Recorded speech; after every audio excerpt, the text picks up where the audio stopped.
I hope this isn't a really vague video. I know it's gonna be like really talky, but hey.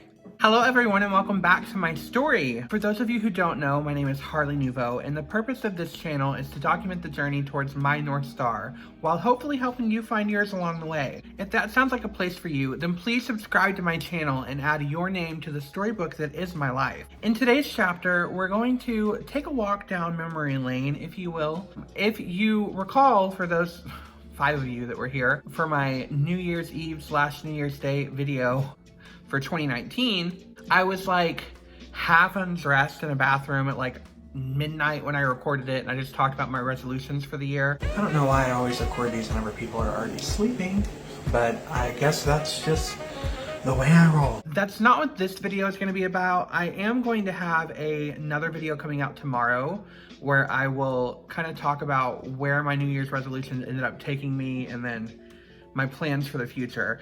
But today is more about, as I said, kind of recapping what 2019 held for me overall. Before we get into that though, how do you like my makeup? Obviously my eyes are creasing because they're hooded, but I kind of dig it.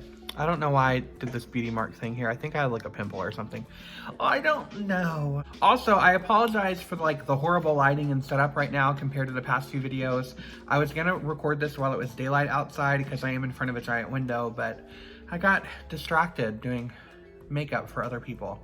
For those of you who've really stopped in and out of my channel this year, if you remember, I talked a lot about how horrible of a year 2018 was for me. Every road that I've taken led to my regret, and how 2019 was kind of supposed to be a saving grace of sorts to help put me back together again after I really hit a very low point in my life. And I went into this year jobless, if you recall. I had just been fired from a job that I really enjoyed where I was working for Target in human resources. And if you want to see how that happened, feel free to check out my very first video ever, the story of how I got here. And I felt very lost. I didn't know what I was going to do because all of these plans that I had put together all kind of crumbled around me. And I was left in this chasm of uncertainty. I made some promises and goals for myself so that it would help push me along the path towards maybe not happiness, but certainly more than what I was living in at the time. January for me saw me really struggle to keep myself afloat. I was having no luck finding employment because it was that time of the year, you know, when they had a surplus of employees everywhere because the holidays had just ended, so nobody was really hiring. And I was in a living situation that wasn't like the most positive. It was better than being homeless, which I've been before, but it wasn't somewhere that was emotionally healthy for me to be. And on top of that, the amount of pressure I was putting on myself, it really was just combining into a cocktail that was very bitter to drink. I thought that, and you'll see this as a recurring theme through this video, I thought that things were looking up for me because my father, whom I have had a very troubled, dark, and tumultuous relationship with through my life, attempted to rebuild a relationship with me, and I felt like I had no options when it came to my response to that, because it was not necessarily a safe way out of my problems, but it was a way to placate my issues, and I felt it was better than what I was currently doing. He ended up getting a job lined up for me with a family company, and for those of you who don't know, I don't really have a relationship with my father or my father's family at all, so I was very on edge about that opportunity playing out for me. And also, he wanted me to move out onto the family property and stay with him in this like little caddy shack, which if you guys saw, I did a few videos in that where it looked like I was kind of living in a shed. I am now living on my own in a very unique little cottage, you could say, in the middle of a farm somewhere, if you couldn't tell from what is a piece of plywood covering the breaker box. The plan was to kind of get back on my feet financially and hopefully rekindle this bond with my father. I have always made so many excuses for the things that have happened to me and the people who have done them. And for my father, he was one of the main characters of which I was guilty of doing that to. So I convinced myself that he was this brand new person. Everything was going to be great. We were going to finally have a father-son bond, and it was all going to look up for me. And this was the first of many moments of getting the rug pulled out from under me, because my father does struggle with alcoholism, and he was very abusive growing up to our family and I. And he also has schizophrenia. Not a great combination, I'll admit. And when I moved out there, he relapsed. And when he relapsed, his behavior became very erratic and aggressive towards me specifically. And I also became targeted by the family members that he had because they blamed me for his relapse. And I'll admit there was a moment of weakness where I really had thought about if I was to blame, because I've always had a bit of a complex in blaming myself. But years of therapy and many rom-coms and teen dramas have taught me that it had nothing to do with me and all to do with him. So I didn't fall for that trap. Ultimately, I was kicked off the property, and that was the end of any attempt at rebuilding a connection, because I realized he had always been a monster and he was always going to be a monster, and no justification I tried to make up was ever going to stick. And I finally saw him for what he was, and I knew that it was okay for me to move on from that. And so I did. And I moved on from that into another relationship dynamic that I thought was going to play out one way, and it played out into another. If you saw my video that I did about a month and a half ago, 2 months ago, where I took like a hiatus, that's because I really haven't had a lot of stability over this past year. I talked about how I had been living with a family member. This is my grandmother. My grandfather died last year, and his widow had been struggling, and I needed somewhere to go. So we thought it would be like a mutually beneficial arrangement if I moved in to help her. And at first, like I said in that video, things were great, but it started getting very passive aggressive and toxic. And I convinced myself again, because as you see, I have a pattern of doing this, that it wasn't her, it was me, and it wasn't her, it was her dementia acting up. And I'm sure there are elements of fault that lie in everybody, because, you know, I could have certainly handled the situation differently. But when the cards played out in the way that they did and I was kicked out yet again, I realized that these were all learning opportunities for me.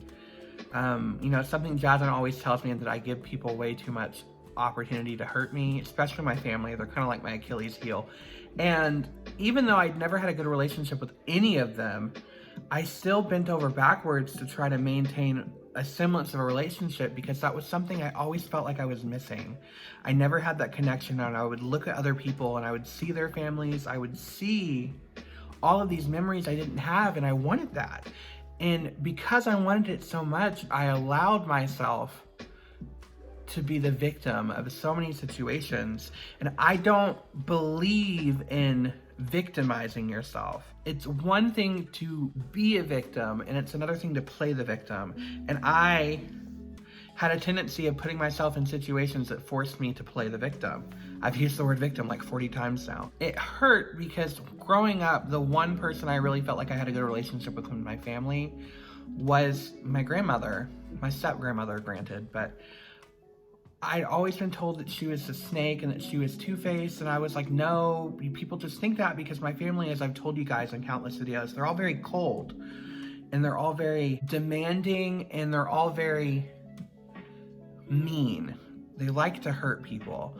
But I should have learned my lesson years ago when this pattern started developing, that when these individuals told me somebody was a bad person, they were right. To paraphrase the sentiment that was given to me by Jasmine, a villain can recognize a villain. Bad people can spot other bad people. So if a bad person tells you someone's a bad person, they probably are.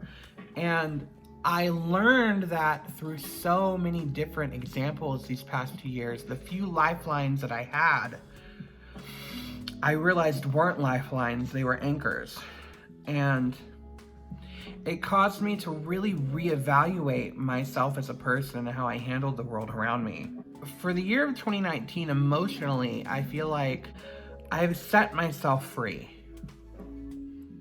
and liberated myself from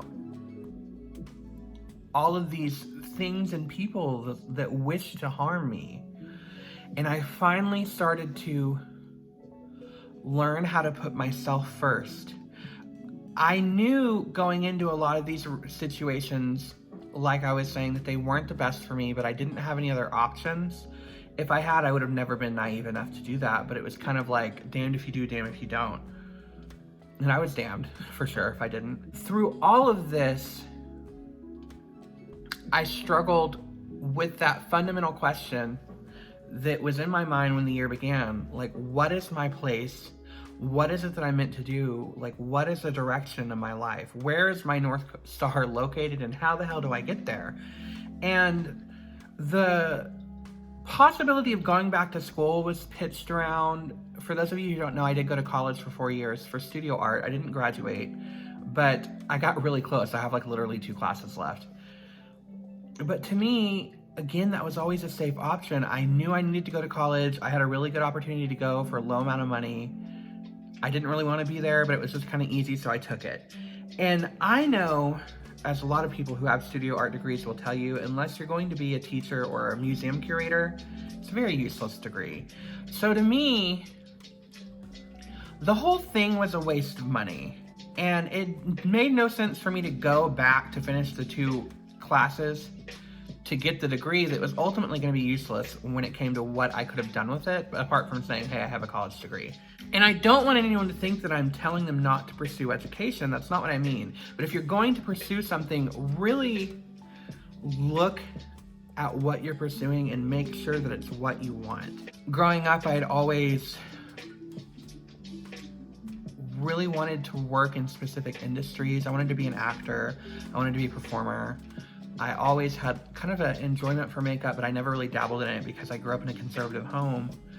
And when I was throwing around the idea of going back to school, it dawned on me, why not go to beauty school? You know, I did take 120 hours of cosmetology in high school that I never was able to finish for financial reasons, but why not that? And I'm not somebody that ever really gets gut feelings that something is going to be right for me. I'm always in more of a logical mind, so I'm like, hey, this maybe work out. Here's the evidence saying it will. Here's the evidence saying it won't. This seems like the most logical decision. But I had a gut feeling that this seemed right, or as right as I could get. So I enrolled into beauty school, which we saw. The point is, I'm sitting here to let you know that she got in, and I will be starting my classes on the 25th of this month. I will admit, I didn't really enjoy it. I've never really enjoyed school. I don't know if that's a residual pain from growing up or because I get bored so easily because not that I think I'm above other people, but I never find school challenging enough. And especially when I was in night classes for the first half of my licensing, I just felt so unstimulated.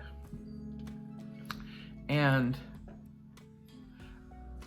on top of everything else that was going on in my life, that lack of stimulation really threw me into a dark place mentally. Through the support of specific individuals, I pushed through it until I reached another path that I could take, which was switching to daytimes. And I did that, and I think that it was one of the best decisions I made this entire year, because when I switched to days, I was put with an instructor who really, I felt, cared about my well-being and who I was as a person, and really wanted to helped me achieve the best future that I could achieve. I'm really grateful for that. And when I switched to days also, I met a really good group of friends that I'm still talking to. Granted, I've only been graduated for like 2 months now, but I finally felt like I had found a home, not necessarily in a place because I still am searching for that, but like a group that I felt like I belonged to. For so long, it was me and like one other person, because whenever I added too many people to the mix, I always ended up becoming the one on the outside looking in. And I feel like, do we always get along? No, but we're a good collective. We all balance each other out. Jess, the self-proclaimed mama bear of our group, she calls it her crew because she's seen a motorcycle gang. And she's right, it is a crew. And I really feel like, if nothing else that I got from being back in school, I will forever be grateful that I was able to build those bonds. When I was finishing up school, as you know, I was living in Dallas with Jasmine. She was allowing me to stay with her because I had nowhere else to go. And over this past year, my mom and I have really grown a lot in our bond together. And it was a slow process for sure, but we're in the best shape I think we've been in a really long time.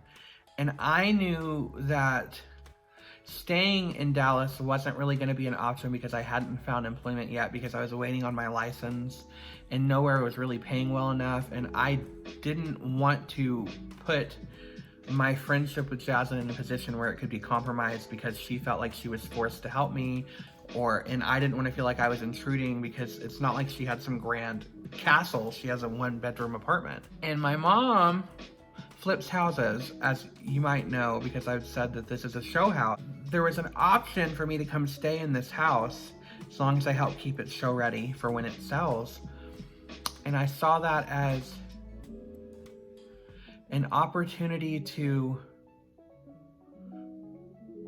get out of Dodge before tension was added to my friendship, and a good way for me to come back and face the demons that I ran away from so long ago. I was always one of those people that, like, the place I grew up has so much negativity for me. When I cross the county lines, I feel it. I feel this energy overcome me. I get anxious, and people can tell you that. I get depressed. It's like, I don't want to say PTSD because I don't want to make anyone think that I'm undermining the gravity of that, but at the risk of sounding like a social justice warrior, I was triggered. It was essentially like that on a lower grade scale. I had been told I had a really bad problem with running away. Together on that island. His voice always used to be there. And now it's gone. Running away from my issues and never really facing them head on. And I don't know if I would say that's true, but I got told it was true. And in a way, there were certainly some situations that I felt I handled that way. And my hometown and some of the darkness that lies here were certainly some of those situations, because I felt that if I stayed here and I tried to fight this battle, I wouldn't win. Instead, I would be broken. And I wasn't strong enough to fight that fight at the time. And maybe I'm not strong enough now, but I'm certainly a lot more certain in who I am and what I can do. And I know that this beast is a lot more tameable than it used to be. So I packed my things, headed back to where it all began. While I've been here, certainly some of my anxiety has left, because I'm not a little kid anymore. And I haven't been a little kid for a very long time. And because of that, I'm not as easy of a target, and I'm not as weak. I was never weak. I've realized I was not weak. I think I've made, honestly, a lot of progress.